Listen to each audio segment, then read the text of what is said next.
Hello, hello, j'espère que vous allez bien par la grâce de Dieu, que tout se passe bien de votre côté. Alors, comme d'habitude, une vidéo comme ça sur le fil.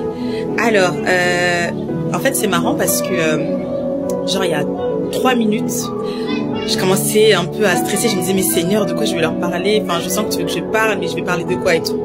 Et depuis le début, sinon, elle me disait, tranquille, il n'y a pas de souci. Enfin, voilà, c'est bon, tranquille. Et après, en fait, quand je sors sur la terrasse, je regarde au niveau de, voilà, au niveau du jardin, et puis je vois, il y a plein de fraises et tout. Alors déjà, il y a 2-3 jours, je l'avais déjà accueilli plein. Et en fait, j'ai à cœur, je sais pas, je me dis, vas-y, je tente et tout. Pourquoi pas les proposer aux personnes qui sont dans le parc juste en face. Et à un moment donné, pendant que je commence à en avoir plein dans les mains, je commence à me dire non et tout quand même et tout, je vais pas oser.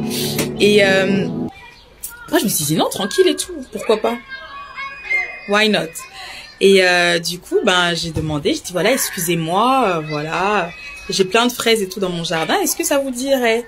Et la dame très gentille, elle m'a dit oui, déjà il fallait qu'elle fasse un bon petit chemin dans les ronces avant de venir. Bon voilà, elle était courageuse, je me suis dit mais elle a grimpé normal et tout. Et donc du coup voilà. Et en fait l'exhortation ça va être quoi? Quand la bénédiction de Dieu arrive, ça va tellement déborder que même pour nous ça ne suffira pas. Voilà pourquoi lorsque Dieu nous bénit, ça n'est pas seulement pour nous, c'est aussi pour les personnes de notre entourage. Quand je dis les personnes de notre entourage, ça peut être l'entourage, par exemple, un peu le cercle privé, entre guillemets, mais plus élargi encore. Ça peut être peut-être jusqu'à vos collègues de travail, jusqu'à vos voisins, jusqu'aux personnes peut-être que vous allez rencontrer dans la rue, des associations. Oui, comme d'habitude, moi je suis une pro-association Porte Ouverte, donc qui soutient les chrétiens persécutés dans le monde, que j'accompagne comme je peux financièrement depuis maintenant de nombreuses années.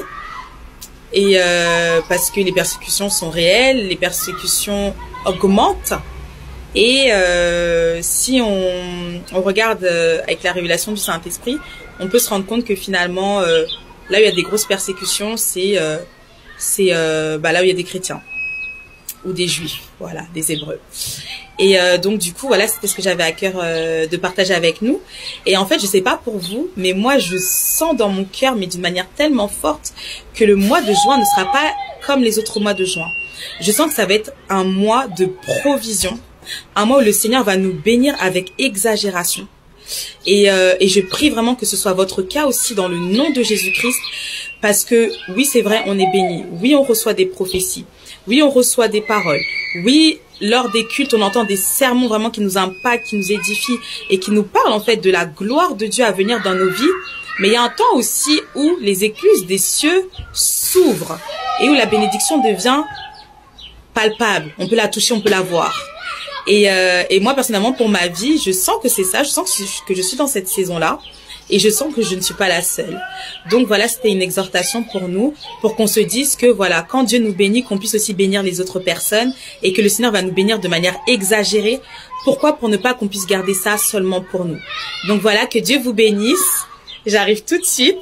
Que Dieu vous bénisse et faites du bien autour de vous. Bye bye.